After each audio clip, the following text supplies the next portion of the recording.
대체할 수 없는 압도적 정통 경제방송 박근영의 데일리 힌트 시간입니다. 반갑습니다. 오늘은 11월 4일 월요일 방송입니다. 모처럼 시원하게 쏘았습니다. 예, 그 중심에는 역시 금투세입니다. 금투세가 시장에 영향이 없다? 전혀 아닌 것 같아요. 오늘 증명을 한 것 같고요. 금투세 이슈가 지금 국내 시장의 디스카운트 요인이었다라고 볼 수도 있는 현상이 실제로 오늘 시장에서 느낄 수 있었죠. 예, 그래서 그런 것들도 저희가 어쨌든 폐지 쪽으로 확정식으로 받았기 때문에 불확실성이 해소됐다는 측면에서 참 다행입니다. 하여튼 우리가 이런 것들 해소를 하나씩 하면서 디스카운트 요인을 확실히 좀 벗겨 나가는 게 굉장히 중요하지 않을까 생각을 합니다. 자, 닥터케이님, 양말님, 서보현님, 호텔 크로상님, 김효주님, 탈감님, 임루비 엄니님, 등골아빠님, 추륜양님, 민돌아빠님, 맥가이버님, 디케이님, 보리콩콩님 들어오셨네요. 보리콩콩님, 와, 부장님이시다. 예, 반갑습니다. 이렇게 너무 격하게 이렇게 반겨주시니까, 예, 저도 너무 감사합니다. 수신님, 이렇게 말씀 주시고요. 네. 에드리안 티님, 안녕하세요. 말씀 주시고요. 로드만 데니스님, 쭉쭉쭉 말씀 주시네요. 자, 그러면 시장 관련해서 오늘 여러 가지 이슈가 많기 때문에 빨리 좀 시작을 해보겠습니다. 네, 유향이 님도 들어오셨습니다. 안녕하세요. 티파니 님도 안녕하세요. 자, 그러면 코스피 이야기 드리겠습니다. 코스피는 6.6포인트 상승 출발 보였습니다. 중국 정부가 내년 말까지 한시적으로 한국인들의 무비자 입국을 전격 허용하면서 여행과 항공, 화장품 등 급등 출발한 가운데 헬스 트레이드로 마리화나와 낙태 등 일부 테마군이 강세였고요. 그 외에도 인터넷이나 영상 콘텐츠, 리튬, 강관업체, 온디바이스 AI, ESS, 톡신 등 강세 출발 보였습니다. 미국 주시장은 고용 쇼크에도 시장은 실적에 주목하면서 주말 사이에 상승을 보였는데 10월에 비농업 1고용 12,000명으로 예상치 전반적으로 11만 명 대폭 하회했죠. ISM 제조업도 46.5로 예상치 그리고 전월 모두 하회하는 모습이었습니다. 그럼에도 불구하고 허리케인과 보잉 영향에 지표가 왜곡됐다는 분석에 무게가 실리면서 10년물 국채금리가 4.36%로 7.5bp 정도 상승하는 모습이었죠. 10년물 금리가 올라가게 되면 이제 경기 침체에 대한 우려는 좀 줄어들지만 시장은 또 주춤할 수 있는 국면입니다만 시장은 그래도 이를 극복하고 실적으로 주가들을 올렸다 이게 볼 수 있습니다. 자, 아마존 같은 경우는 6.2% 급등하면서 호실적 영향에 경기 소비재 2.4% 속등했고요. 유틸리티는 2.3% 속락했습니다.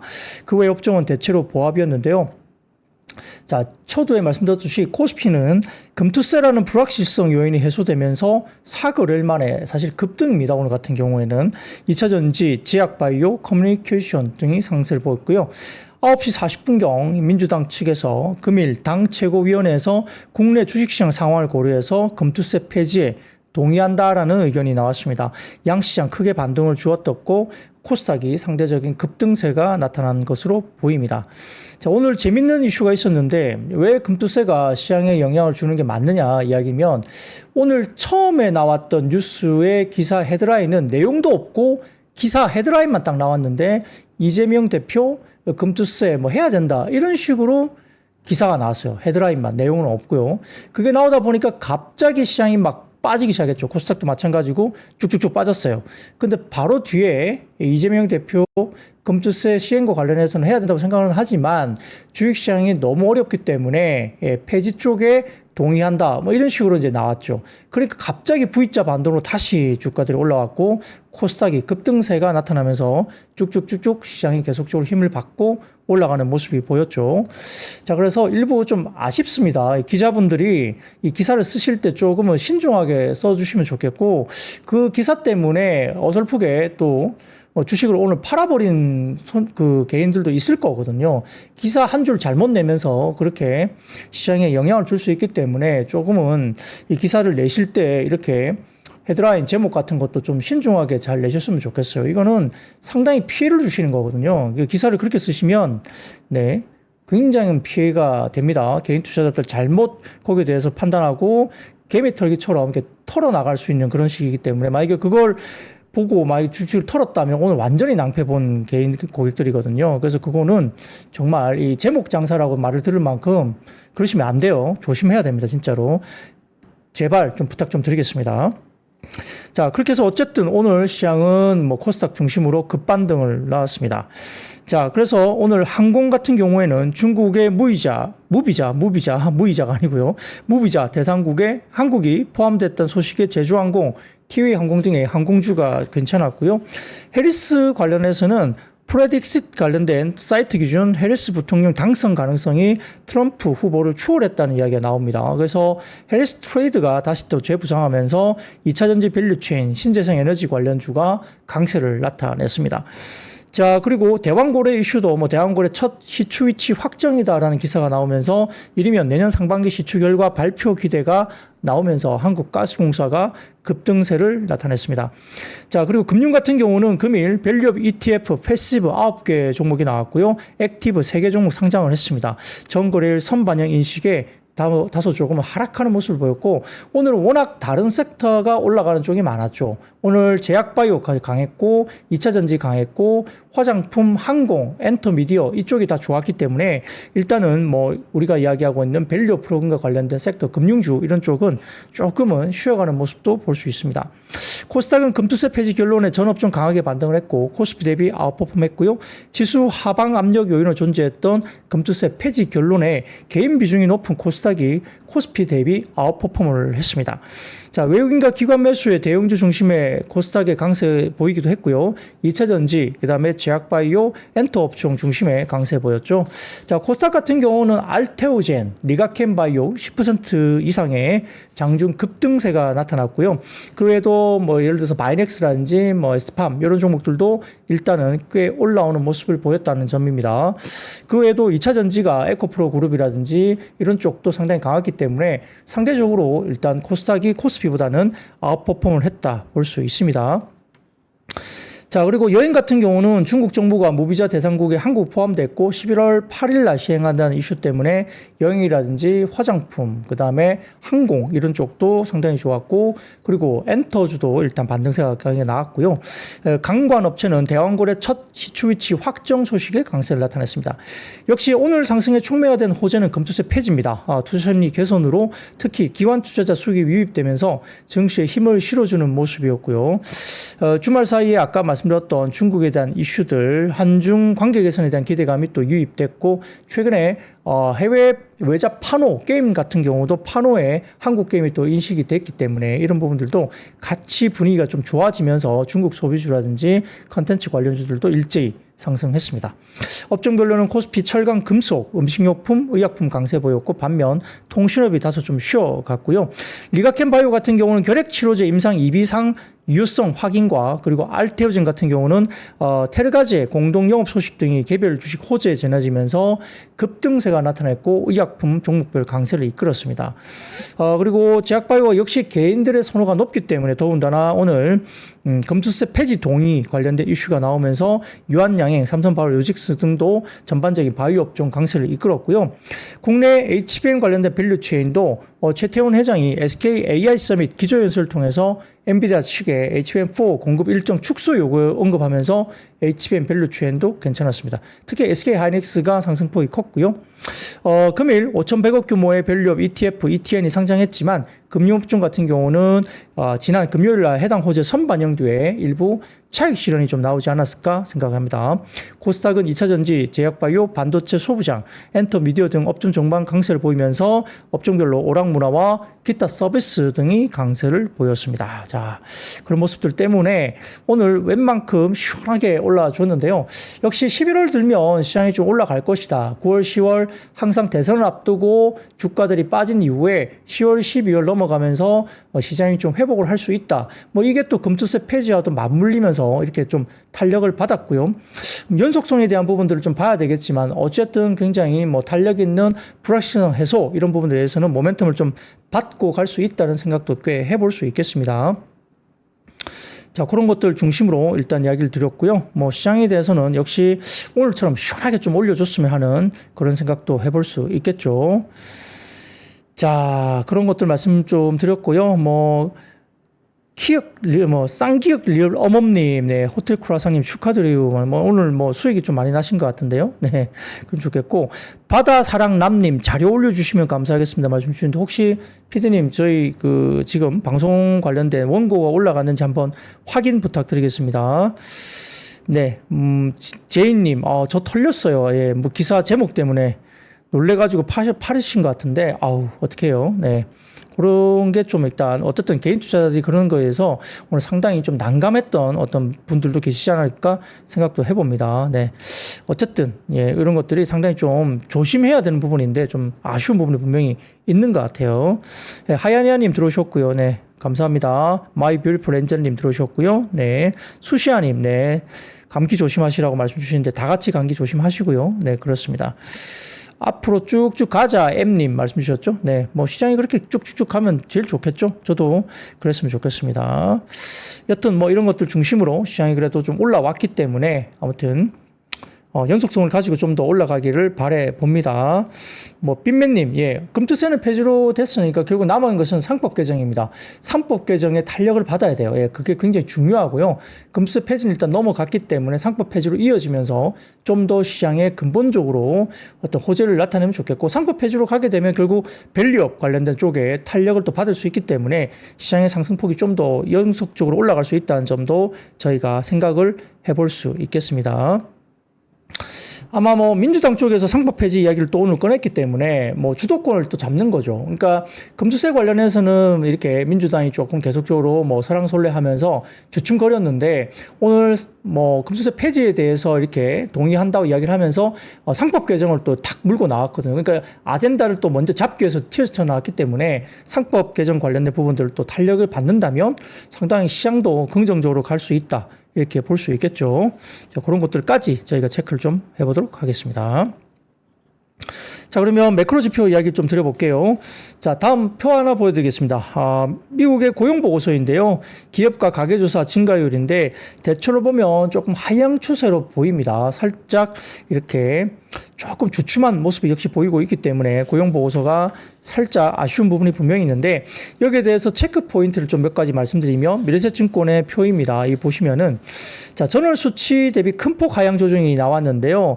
자, 이 부분에 대해서는 역시 비농업 취업자 수 증가율 둔화세가 또 지속된다는 점도 약간 아쉬운 부분이 있고 역시 3개월 이동평균 비농업 취업자 수도 이렇게 좀 하향 조정이 좀 되고 있는 모습도 보이고 있다는 겁니다. 그래서 전월 수치 큰 폭 하향 조정이 일단 나왔다는 점이 일단 체크 포인트인데 샴의 법칙이 완화되고 있다는 것도 저희가 봐야 되겠죠. 자, 그 다음 사진 하나 보여드리면 보통 샴의 법칙은 이렇게 보통 0.5 이상으로 튀어오르면 이제 침체가 온다 이런 이야기를 하는 거거든요. 그래서 가능한데 4개월 만에 샴의 법칙이 완화되면서 0.5 아래로 내려갔습니다. 7월에 0.53, 8월에 0.57, 9월에 0.5, 10월에 0.43으로 대폭 내려갔습니다. 그래서 경기 침체 가능성이 완화되고 있는 것으로 일단은 샴의 법칙이 4개월 만에 그 기준치, 트리거 기준치를 내려가는 모습을 보였기 때문에 침체 가능성이 다소 좀 완화됐다는 건데요. 그러다 보니까 미국의 10년물 국채금리 수익률이 상승적으로 압력이 키워진 거죠. 그래서 4.4, 10년물이 4.4 이렇게 막 갔던 거죠. 그게 이제 4.3 정도로 이렇게 내려오고 있는데 아무튼 이게 샴의 법칙이 완화되면서 침체 가능성이 또 완화되고 그러다 보니까 10년물 국채금리가 이제 올라가는 모습이고요. 그래서 이런 것들이 이야기되는데 자, 트럼프 후보가 대통령 당선이 되면 12월에 금리 인하가 아마 동결될 가능성도 좀 조심스럽게 이야기가 나옵니다. 그래서 이런 것들도 금리 인하 스케줄에 11월 달에는 25bp 인하를 하겠지만 12월 달에는 트럼프 후보가 당선이 되면 12월에 동결 가능성도 왜냐하면 재정 적자를 키우면서 인플레가 다시 좀 올라오는 수치가 나올 수도 있다는 이야기를 트럼프 당선 때 가능성을 보여주는 겁니다. 그래서 12월에 금리 인하가 안 될 수도 있다는 이야기가 시장에서 나옵니다. 대통령 당선의 여부에 따라 또 달라질 수 있다 이런 것들도 우리가 체크를 같이 해보시면 좋을 것 같고요. 자, 세 번째는 실업률이 소폭 상승했다는 건데 고용자 수가 마이너스로 기록하면서 경제 활동 참가율이 62.7%에서 62.6%로 다소 조금 하락을 했습니다. 그래서 여러 가지 부분에서 비경제 활동 인구수도 이렇게 좀 증가하는 모습이 또 보였고요. 그렇기 때문에 역시 실업 사유 중에 정리해고 증가세가 뚜렷하게 나타났고 핵심 노동 인구 고용률의 전년 대비 10월 0% 진입까지 했습니다. 그리고 풀타임, 파트타임, 멀티플 잡 같은 경우도 자영업자 모두 감소했다는 거고요.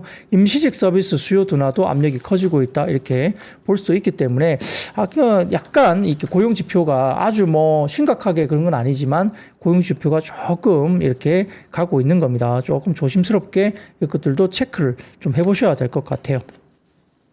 근데 실업률이 엄청나게 튀어오르지는 않았어요. 네, 그래서 아직까지 뭐 그렇게 튀어올랐기 때문에 경기가 뭐 엄청나게 부러진다 이렇게 보기에는 좀 어렵다 이렇게 아직까지는 보고 있습니다. 자, 그러면 그 다음 표 하나 보여드리겠습니다.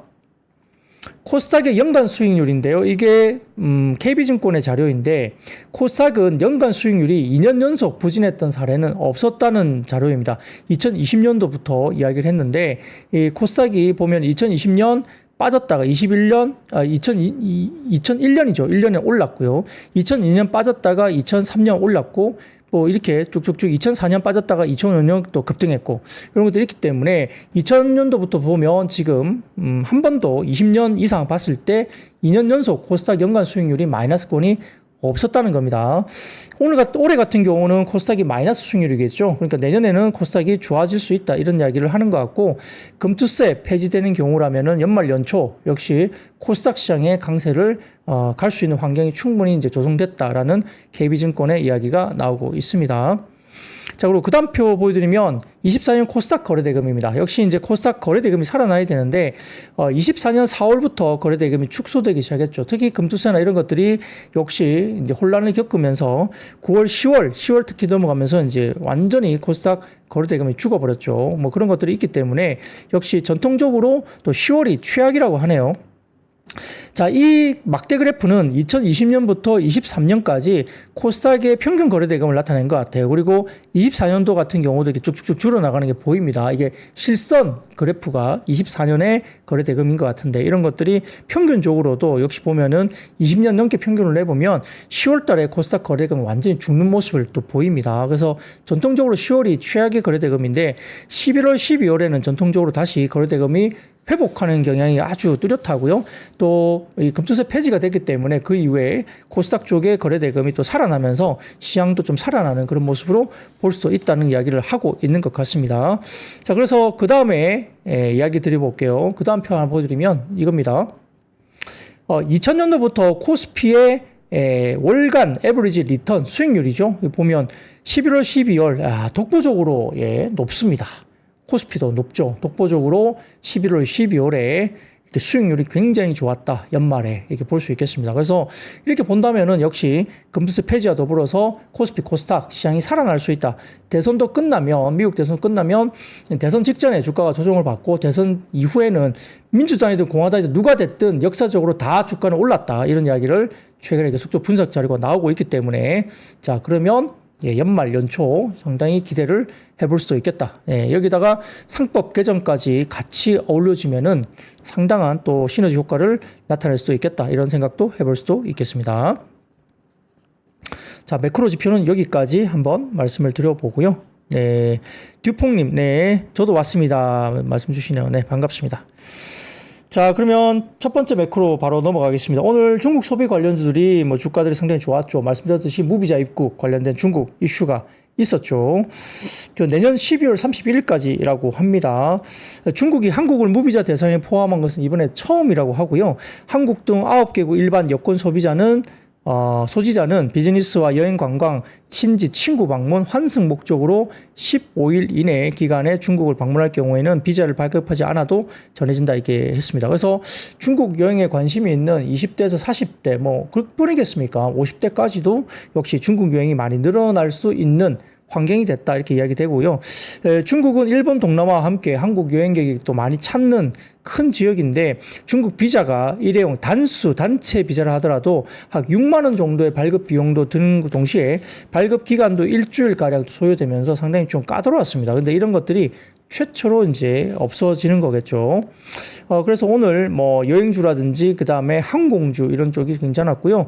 면세점, 카지노, 화장품 이런 쪽도 상당히 좋았고, 그 외에 음원 음반 쪽도 좋았고, 그 다음에 국내 상장 중국 기업도 상승을 보였습니다. 자, 그러면 그 다음 표 하나 보여드릴게요. 한투증권의 자료인데요. 2018년 노선별 매출율 비중입니다. 여기 보시면은 짙은 파란색이 지네어, 그 다음에 가운데에 하늘색이 제주항공, 그 다음에 회색이 티웨이입니다. 여기 보시면은 동남아 쪽은 역시 지네어가 가장 높고요. 그 다음에 두 번째로는 티웨이가 높고, 그 다음에 제주항공이고, 일본은 티웨이가 가장 잘하고, 그 다음에 제주항공, 지네어 순으로 됩니다. 그래서 동남아, 일본, 중국 같은 경우는 상대적으로 제주항공이 잘하고 있네요. 그래서 이런 것들 중심으로 한투증권에서는 중국의 무비자 허용은 예상치 못했던 호재로 볼 수 있기 때문에 최근에 유가 하락에 따라서 항공업종에게 긍정적인 대외 환경이 펼쳐져 있고, 투자 타이밍도 원래 4분기 한겨울이 가장 성수기인데요. 이 성수기를 접어들기 전에 이 호재가 터지면서 생각했던 것보다 연말보다 조금 더 투자 타이밍을 항공주에 대해서 조금 앞당길 것을 추천한다, 이렇게 이야기를 하고 있습니다. 중국 수요 회복 기대감은 장거리 비중이 높은 뭐 국적기보다는 LCC에 더 집중되어 있고요. LCC 중에서 주가 흐름을 보면 알 수 있듯이 제주항공이 가장 부각이 되고 있습니다. 아까 제가 보여드렸죠. 이 표를 보시면 중국 노선은 제주항공이 가장 잘했고, 그 다음에 지네어, 티웨이 순입니다. 기본적으로 LCC 3사는 지역별 강점은 지네어는 동남아, 티웨이는 일본, 앞으로는 유럽과의 티웨이는 좋아질 수 있고, 그리고 제주항공은 중국, 일본으로 유학할 수 있기 때문에 그 특성을 가지고 주가를 좀 보시라 말씀을 드리면 되겠습니다. 그래서 무비자 입국은 일본, 동남아 대비 중국 여행의 가장 큰 약점이었다는 점을 감안한다면 향후의 회복 속도를 가시화시킬 어떤 호재로 작용할 수 있고요. 일본 노선 역시 LCC 공급이 집중되어선 탓에 최근 운임이 조정을 좀 받았는데, 중국이라는 옵션이 부활되면은 공급 경쟁은 좀 완화될 수 있겠죠. 그러면 중국 운임이, 일본 운임이 또 올라갈 수도 있겠죠. 그런 것들도 조금은 저희가 좀 고려를 또 해볼 필요도 있겠습니다. 자, 거기다가 누팡이라는 플랫폼에서 CLSA가 한국 화장품 부문 전망에 대한 리포트를 이렇게 서머리를 해주신 내용이 있어서 제가 가져와 봤습니다. 잠재적인 피크아웃 조짐이 전혀 없다. CLSA는 한국 화장품에 대해서 피크아웃 조짐이 없다고 이야기를 했고요. 높은 기재에도 불구하고 강력한 한국 화장품 수출은 지속되고 있다 이야기를 했습니다. 한국 화장품 수출은 24년 10월에 전년 대비 39% 급증하면서 매우 강력한 성장을 보이고 있고요. 중국을 제외하면 전년 대비 41%나 증가하고 있다는 겁니다. 이는 24년 1분기에서 3분기 동안 높은 기재에도 불구하고 더욱 강력한 성과로 볼 수 있겠고, 시장의 둔화 우려와는 달리 브랜드 특이 문제, 코스RX나 마이패밀리 에시스 등 있을 수 있겠지만은 모든 상류 공급업체는 전반적인 주문 흐름이 매우 강력하고 둔화 조짐이 없음을 확인했다. 최근에 코스RX 같은 경우는 미국 시장에서 아주 조금 이렇게 주춤한다, 이런 이야기가 좀 나왔었고요. 아이패밀리 에시스는 약간 최근에 뭐 3분기가 조금 그렇다 이야기가 나올 수 있는데, 물론 연간 단위로 4분기를 좀 체크를 해보셔야 될 것 같습니다. 그래서 CLSA 같은 경우는 코스맥스, 한국 콜마 이런 쪽을 상당히 좀 추천 종목으로 그대로 유지를 했습니다. 그래서 강력한 성장이 그대로 나오고 있고요. 그리고 중국 같은 경우는 역기조에서 역성장에서 강력하게 지금 반등세가 나오고 있다, 이렇게 평가를 했고요. 미국 시장은 여전히 주요 성장 동력으로서 아직까지 성장을 계속적으로 하고 있다라고 보고 있습니다. 그래서 전체적으로 미국은 견조하고 중국은 역기자가 상당히 좀 역성장이 굉장히 심했는데 그것들이 강하게 반등이 좀 나오고 있다는 거고, 그 외에도 일본과 유럽, 동남아, 아시아로 한국의 수출 시장이 더욱더 강력해지고 있다, 이렇게 이야기 나오고 있기 때문에 이런 부분들도 상당히 긍정적으로 이야기를 하고 있습니다. 그래서 화장품주가 오늘 실리콘2가 오늘 10% 정도 급등을 했고요. 그 외에도 CNC 인터내셔널, IPMS 이런 종목들도 일단은 상하게 올라왔고, 펌텍 코리아 상당히 견조하게 올라왔죠. 코스맥스, 한국 콜마 이런 종목들도 올라왔습니다. 그래서 이런 것들 보시면 상당히 좀 화장품은 역시 좀 기회가 남아있지 않느냐. 최근에 조정을 꽤 많이 받았었기 때문에 수급적인 이슈로 조정을 받아서 기회가 있다 생각이 들고요. 그 다음 표 하나 보여드리겠습니다. 보여드리면 중국의 시티 경기 서프라이즈 지수가 플러스 0.1로 6월 14일 이후로 처음으로 플러스 전환을 다시 했습니다. 그렇기 때문에 이런 부분들도 중국의 경기 부분이 이제는 고개를 좀 드나? 이런 또 생각이 들 수 있어서 상당히 좀 중요한 부분이죠. 소비 부분. 그리고 이것들도 역시 반도체라든지 이런 쪽도 영향을 미치기 때문에 중국의 시티 경기 서프라이즈 지수, 경기 서프라이즈 지수가 일단 플러스 전환을 하고 있다. 이런 부분도 상당히 중요한 이야기가 되는 거죠. 뭐 그래서 뭐 여러 가지 모르겠습니다. 뭐 상당히 좀 중국 쪽도 좋아지면 우리가 소비재라든지 이런 쪽도 상당히 좀 회복을 할 수 있지 않을까 생각도 해볼 수도 있겠죠. 뭐 잘 이렇게 판단을 해서 이런 부분들도 관심을 한번 다시 가져보시는 게 좋겠습니다. 자, 그런 것들 같이 한번 우리가 뭐 많이 쉬었죠. 중국 소비 관련주들 많이 쉬었기 때문에 다시 한번 살아날 수 있을지 주목을 할 필요가 있겠죠. 네. 자, 포1258님, 부장님 방송하시는데 학생들끼리 떠든다 말씀 주시네요. 이게 이제 오늘 아마 금투세 이슈 때문에 아마 뭐 정치권 관련된 이야기를 많이 좀 하시는 것 같아요. 네. 결국은 이제 모르겠어요. 이게 뭐 정치적인 이야기는 뭐 제가 하기는 좀 힘든데요. 아무튼 이 방송 중에 금투세 이슈, 그다음 상법 개정 이슈 이런 것들 때문에 이 어떤 뭐 정치 관련된 이야기를 또 많이 주고 받고 계신데 글쎄요, 뭐 어떻게 우리가 다 알겠습니까? 그런데 어쨌든 바른 방향으로, 올바른 방향으로 나아가기를 개인적으로 바래 봅니다. 자, 그러면 두 번째 섹터로 넘어가겠습니다. 두 번째 섹터는 오늘 2차 전지 쪽인데요. 한화투자증권의 보고서를 통해서 25년도에는 유럽의 탄소 규제 강화되고 신차 효과라든지 리튬 가격의 원자재 안정화 이런 부분들 때문에 뭐 긍정적 시그널이 포진되고 있다 이렇게 이야기를 하고 있습니다. 아울러서 유럽과 미국의 탈중국 정책 기조도 K배터리의 어떤 점유율 확대에 기여를 할 수 있다. 모멘텀을 갖고 있다. 이야기를 하는 것 같고 신규 폼팩터 배터리 기반을 다지는 한 해가 될 것이다. 이렇게 이야기를 했습니다. 그리고 여전히 뭐 기대치가 높고 그다음에 트럼프 관련된 뭐 리스크, 대선 불확실성이 해소될 거기 때문에 불확실성 해소 이후에는 25년에 아마 Q 물량의 반등이 충분히 가능하지 않느냐라고 이야기를 하고 있죠. 뭐 근데 이거는 아주 원론적인 이야기입니다. 이 수요에 대한 회복은 실제로 확인을 좀 해야 될 것 같고요. 여전히 아직 포워드 가이던스가 너무 높기 때문에 이걸 갖다가 좀 하향 조정해야 되지 않느냐 이런 생각들이 더 많이 시장은 있는 것 같습니다. 자, 근데 오늘은 이것도 있습니다. 자, 그 다음 표를 좀 보여주시면 노무라 증권의 리포트입니다. 이 보시면은 역시 노무라 증권이 지난 1일 보고서를 통해서 에코프로 BM 투자 의견을 중립에서 매수로 상향 조정했다. 이런 리포트 내용입니다. 에코프로 그룹의 통합 밸류체인 전략과 개선된 재무제표 힘입어서 에코프로 BM이 2차 전지와 양극재 여파가 회복될 때 다른 경쟁 업체보다 생산 능력 확대 등으로 대응할 여지가 많을 것이다. 이렇게 분석한 리포트 내용입니다. 뭐 이런 것들도 오늘 긍정적으로 이야기됐고 금투세 이슈라든지 이런 것들도 괜찮았고요. 트럼프 트레이드보다는 해리스 트레이드가 또 이야기되면서 2차 전지 신재생 이쪽도 역시 힘을 받고 오늘 주가가 올라왔다. 이렇게 볼 수도 있겠습니다. 자, 근데 2차 전지는 여전히 딜레마가 있죠. 뭐 하나증권에서는 실적 추정치 추가 하향 조정 가능성을 염두에 두고 가격 부담을 고려하면서 좀 보수적으로 보자. 다만 하방에 대한 부분들은 상당히 조금 막혀서 뭐 크게 훼손될 주가 수준은 아닌 것 같다 언급을 했지만 추가적으로 주가 올라가는 것은 한 20-30% 정도 주가에 대한 상방이 열려 있다고 본다. 뭐 그렇게 추가 하락 리스크는 여전히 많이 줄었다고 판단한다. 다만 현 시점에서 30% 이상의 2차 전지 쪽의 주가의 추가적인 상승 여력 기대는 조금은 어렵다. 보수적으로 좀 보자. 큰 기대를 조금 하지 말자. 이렇게 아직까지 하나증권에서는 보수적인 입장을 역시 냈습니다. 자, 근데 그 다음 헤드라인 하나 보여드리면 관련해서도 좀 아직은 우려가 있습니다. 포드 같은 경우에 F150 라이트닝 EV 픽업 트럭을 6주간 생산 중단한다는 결정이 또 발표가 됐습니다. 역시 그 이유는 수요 감소가 원인이기 때문에 2차 전지 쪽이 또 녹록치 않다는 점. 그리고 이렇게 가게 되면 4분기 실적도 여전히 좋지 못하고 물론 지금 연말에 투자하는 것은 4분기 실적을 보고 투자한 건 아니죠. 내년을 보고 투자하는 건데 역시나 2차 전지 쪽은 내년 상반기까지는 좀 점진적인 좀 이렇게 안정을 찾고 올라가다가 하반기 이후에 좋아진다. 이런 시나리오이기 때문에 아직은 조금 멀어요. 그래서 2차 전지 쪽이 다소 조금은 격하게 올라가기에는 조금 어렵지 않느냐. 어느 정도 기술적 반등 정도는 나올 수 있다. 이 정도로 시장은 아직은 보고 있는 것 같아요. 자, 그 정도로 2차 전지까지는 말씀을 좀 드려보겠습니다. 자, 그러면 세 번째 섹터입니다. 역시 오늘 제약바이오, 이렇게 알테오젠, 리가켄 바이오, 알테오젠, 코스닥 시총 상위 1위인데 이런 것들이 저렇게 10% 이상 급등하니까 코스닥 시총이 엄청나게 또 좋아지는 모습이 보였죠. 국내 바이오 정책 총괄 조정하는 국가바이오위원회가 다음 달 또 출범할 예정으로 알려졌습니다.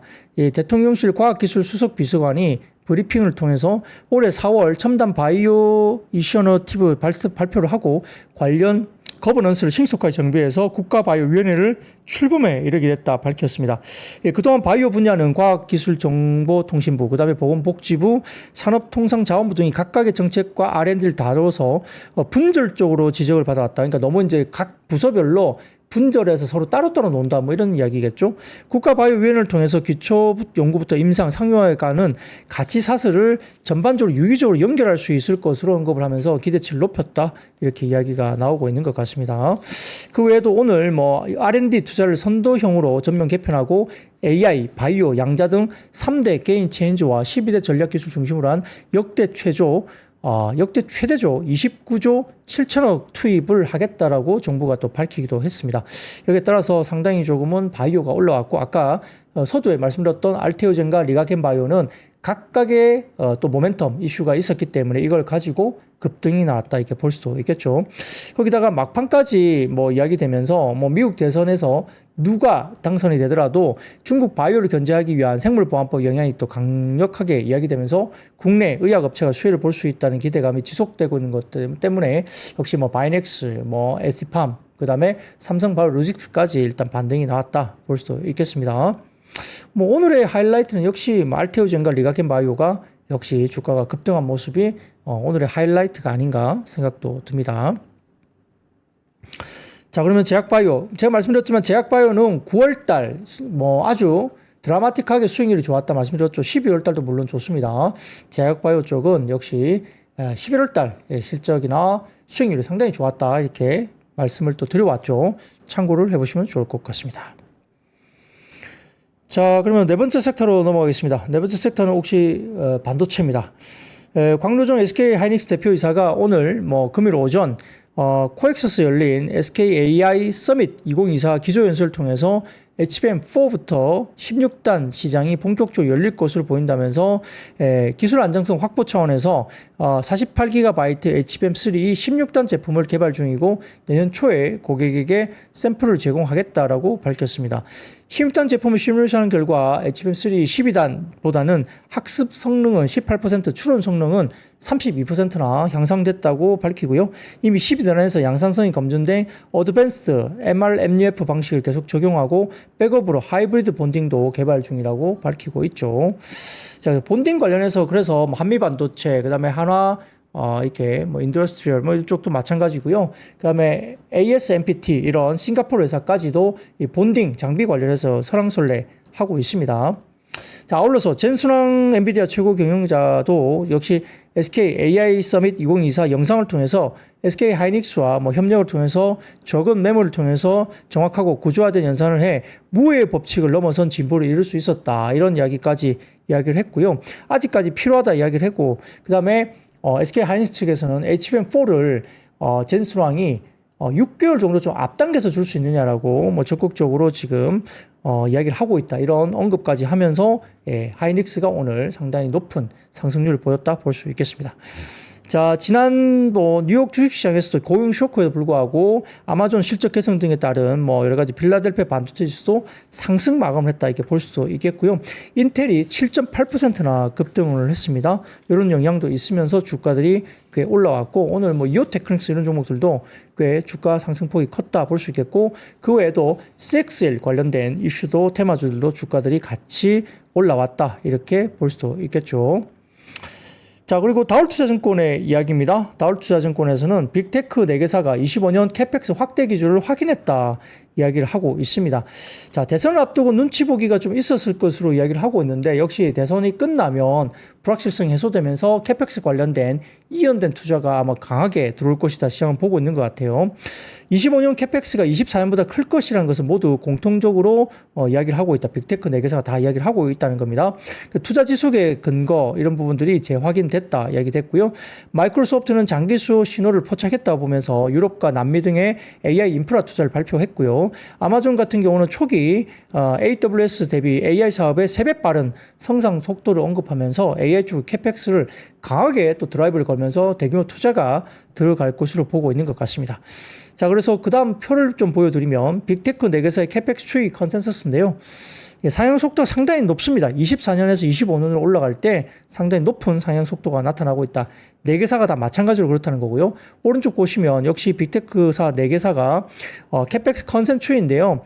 10월 29일부터 31일까지 보면은 실적 발표가 되면서 이 캐펙스 추이가 끝무렵 보세요. 선 그래프를 보시면은 끝에 튀어오르는 게 보이시죠? 그래서 내년 정도에는 캐펙스 증가 추이가 상당히 높게 또 나타날 것이다. 이렇게 이야기를 보는 것 같습니다. 그래서 HBM이라든지 ESSD 이쪽에 대한 엔터프라이즈 SSD 쪽도 강한 수요가 확인되고 있고요. 그리고 25년 코어스 같은 경우도 지금 TSMC가 코어스 가격을 약 20% 정도까지 상승할 가능성이 높다. 가격 인상을 할 가능성이 높다. 이야기가 계속 나오고 있습니다.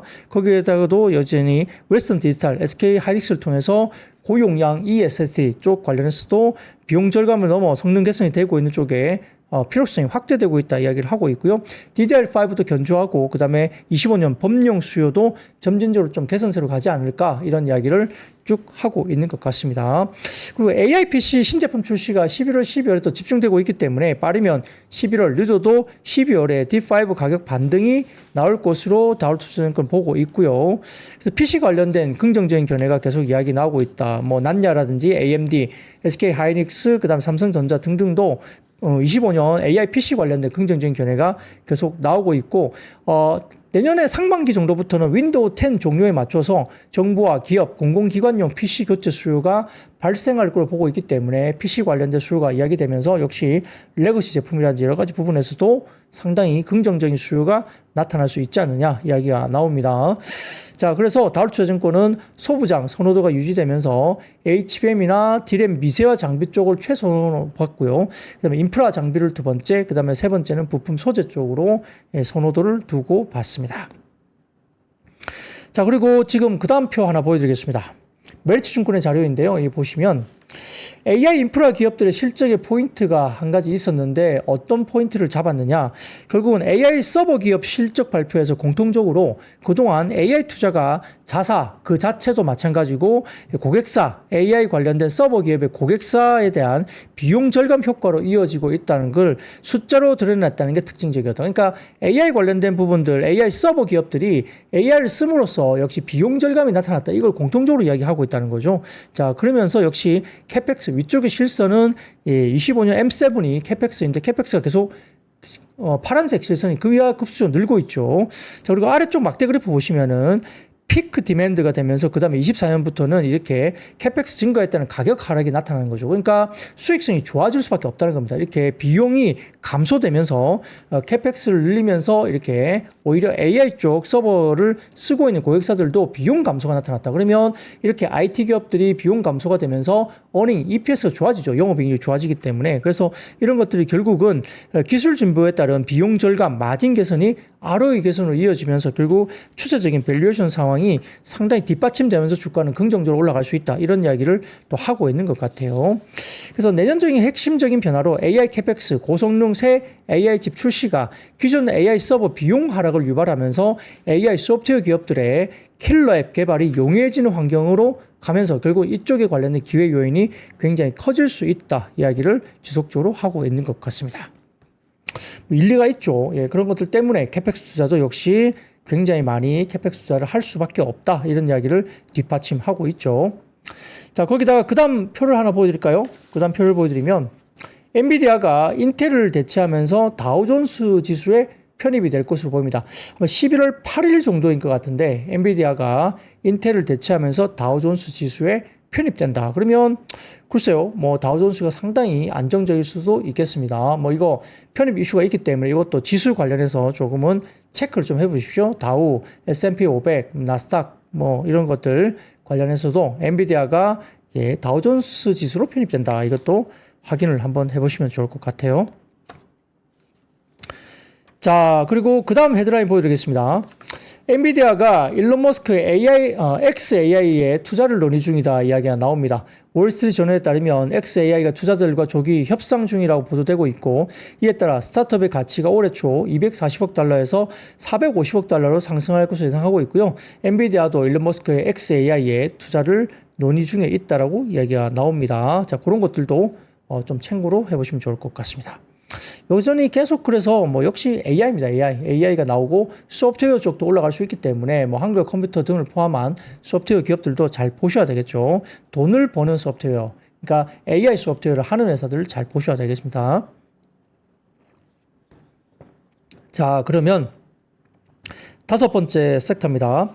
피크아웃 우려 과도 분석 등의 전선과 전력 설비가 다시 상승세를 보였습니다. 삼성증권 보고서를 통해서 전력기기는 피크아웃 우려가 제기되고 있는 대표적인 산업인데 매출액과 이익이 크게 개선되면서 기저가 높아졌고 주가도 크게 올라왔기 때문으로 분석을 했는데, 산업지표가 많지 않다는 점도 피크아웃 우려를 부추기는 요인으로 볼 수 있겠고, 시장의 소수의 데이터에 과도하게 의존할 수밖에 없고, 이로 인해서 시장의 시각도 왜곡될 수 있음을 시사한다고 리포트를 썼습니다. 자, 그 다음 사진을 보여드리겠습니다. 자료인데요. 미국의 변압기 PPI 지수 추이인데 왼쪽으로 보시면 계속 치솟고 있고 꺾이질 않습니다. 오른쪽 보시더라도 한국의 변압기 수출 물량과 가격 추이인데요. 이 막대 그래프, 회색 막대 그래프는 수출 금액입니다. 역대급으로 올라가고 있고, 수출 단가도 파란색인데 단가가 올라가고 있죠. 그래서 수출 금액과 단가 공이 같이 올라가고 있어서 상당히 견조합니다. 그래서 전력기기 업체들의 과도한 피크아웃 우려는 아직은 이르다라고 판단하고요. 삼성증권에서는 우선 한국의 변압기 수출 가격이 여전히 상승 추세를 보이는 것도 꼭 집어 이야기를 했습니다. 올해 한국이 수출한 변압기의 양 킬로그램은 이미 지난해 연간 수출량을 이미 초과했고요. 또한 올해 1월부터 10월까지 평균 수출 단가는 킬로그램당 달러 수준인데 24년 평균 단가 대비 6.7%나 상승하고 있다고 언급을 했고요. 초고압 변압기만을 대상으로 하면 가격 상승폭은 15% 수준의 상승을 여전히 나타내고 있다고 밝혔습니다. 그래서 아직까지 개별 업체들의 매출 증가는 결국 판가가 아직도 상승 중이라는 점 시사하고, 국내 업체들이 누리고 있는 가격 효과는 상당 기간 지속될 수밖에 없다. 그리고 미주 외 수출 지역에서의 판가 상승도 기대해 볼 수 있을 것이라고 이야기를 하면서, 업계의 제한된 공급 능력을 감안한다면 미주의 수요 급증이 타 지역으로 연쇄 효과, 스필오버 이펙트도 기대된다고 설명을 했습니다. 그래서 밸류에이션 측면에서도 해외 경쟁사의 밸류에이션 회복으로 인해서 아직은 피크아웃을 이야기하기에는 시기상조고, 국내 전선과 변압기 쪽은 해외 쪽 글로벌 피어 대비 아직도 전평가입니다. 밸류에이션 PER, PBR 아직도 낮다라고 제가 지난번 자료를 보여드렸기 때문에, 여기에 따라서 오늘 재룡전기, 일진전기, 대원전선, 일렉트릭, 재룡산업 이런 정도 LS 일렉트릭 등도 상당히 주가들이 좋았다 볼 수도 있겠습니다. 그렇죠. 전선과 변압기는 1, 2년 단기 사이클은 아니고요. 한번 시작하면 거의 10년 가까운 사이클이에요. 그렇기 때문에 이제 초기 한 1, 2년 한 2년 넘게 지났습니다만 아직도 좀 남아있죠. 그래서 그 10년 사이클을 봤을 때 초기 적어도 중간 정도 이전까지는 상승 사이클에 대해서 주가들이 반응을 하기 때문에 그런 부분들도 역시 가지고 갈 만하다 볼 수도 있겠죠. 자, 그러면 여섯 번째 이야기입니다. 오징어 게임 시즌2 흥행 기대감에 영상 컨텐츠 주기 삼성했습니다. 넷플릭스 시리즈 오징어 게임 시즌2가 12월 26일 공개를 앞두고 티저 포스트와 티저 예고편 스틸을 공개했기 때문에 역시 이 부분에 대해서 상당히 좀 기대감이 있는 모습이고요. 최근에 레몽레인 이정재 씨 관련해서 또 이슈가 있는데 상당히 또 진전을 보이면서 레몽레인 주가들이 괜찮았고, 그 다음에 자이언트 스텝, 뮤직 스튜디오, 캐리소프트 등의 영상 컨텐츠 테마도 좋은 모습을 보였다 볼 수도 있겠습니다. 이거 간단하게 넘어가겠고요. 자, 그럼 일곱 번째 섹터입니다. 오늘 역시 헬스 트레이드가 나타났는데, 마리아나, 낙태, 태양광, 풍력, 2차전지 등등 헬스 부통령 대선 막판 경합주에서 우세 소식이 나타났습니다. 자, 7개 경합주 중 가운데 4개의 보수에서 근소하게 우위라는 여론조사 결과가 나오고 있고요. 뉴욕타임즈와 시에나 대학이 지난달 24일부터 현지 시간 2일까지 7개 경합주의 투표 의향 유권자를 조사해서 발표한 결과에 따르면 해리스 부통령이 네바다, 노스캐롤라이나, 위스콘신, 조지아 등 4곳에서 공화당 대통령 후보 트럼프보다 발짝 앞섰다 볼 수 있겠습니다. 해리스 부통령은 네바다에서 49% 지지율을 받아서 3%포인트 차로 트럼프 후보를 앞섰고요. 노스캐롤라이나 같은 경우도 48%, 위스콘신 49%, 2%포인트 차로 앞섰고요. 조지아도 48% 받으면서 1%포인트 차로 트럼프 후보를 앞섰습니다. 펜실베이니아는 48대 48 동률로 나왔고 미시간 같은 경우도 47대 47 동률이었고요. 트럼프 후보는 애리조나 49대 45 한 곳에서 우위를 차지하는 것으로 나타났습니다. 자, 해리스 부통령 전국조사도 뭐 트럼프의 3%포인트 앞선다는 결과가 나왔는데 사실 뭐 미국 대선은 전국에서 앞서는 건 별로 의미가 없죠. 예, 경합주 7개 여기에서 앞서야 되기 때문에 크게 의미는 없습니다. 따라서 이제 이런 조사치가 나오다 보니까 트럼프 당선에 척조로 꼽히는 트럼프 미디어 앤 테크놀로지 그룹 주가가 13.53% 급락세를 또 나타냈고요. 3일 연속 급락세를 나타냈습니다. 최근에 급등 이후에 급락이 나타나고 있죠. 그래서 마리아나주라든지 낙태 관련주라든지 풍력, 태양광, 2차 전지 이런 쪽이 주가들이 좋았고요. 그리고 재건, 건설기계, 남북 경협 테마는 트럼프 트레이드 관련된 섹터라서 하락세를 보였다. 이렇게 평가를 할 수 있겠습니다. 자, 그 다음 표 하나 보여드리겠습니다. 이 부분인데요.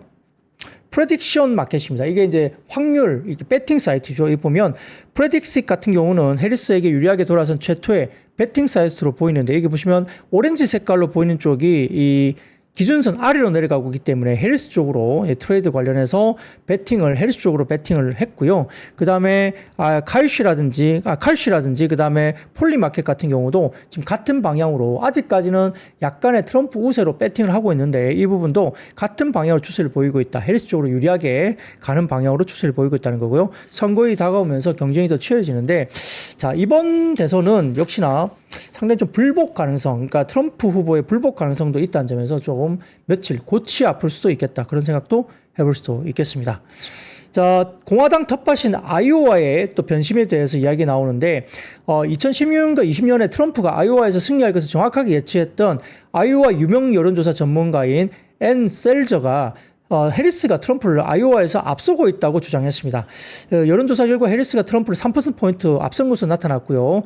그녀는 1987년부터 관련해서 아이오와 여론조사를 이끌었는데 2018년 주의사 선거를 제외하면 2012년, 2016년, 2020년 대선과 2014년, 2020년 이게 상원의원 선거를 정확하게 아이오와에서 예측을 했다고 합니다. 그래서 이번에 공화당 텃밭인 아이오와에서 지금 해리스가 우위를 보이고 있다 이렇게 주장을 또 하면서 상당히 좀 해리스 중심으로 긍정적인 흐름이 또다시 나타났다. 이게 뭐 며칠 사이에 또 완전히 또 뒤바뀌었어요. 얼마 전에는 트럼프 후보가 굉장히 좋다 이야기했는데 또 이렇게 뒤바뀌고 있으니까 대선 불복 관련해서 또 이슈가 있다는 점에서 며칠 시끄러울 수 있다. 이게 끝나고 나서도 시끄러울 수 있다. 이 부분도 조금은 조심할 필요가 있겠죠.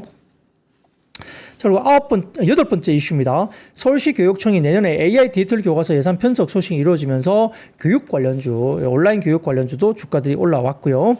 대왕고래 프로젝트 첫 시추 위치 확정 소식 등의 관련주들, 특히 피팅, 밸브, 강관업종, 철강 중소형 이때 올라왔고요. 한국가스공사와 같은 자원개발 관련주, 셰일가스 관련주들도 역시 주가가 긍정적이었습니다.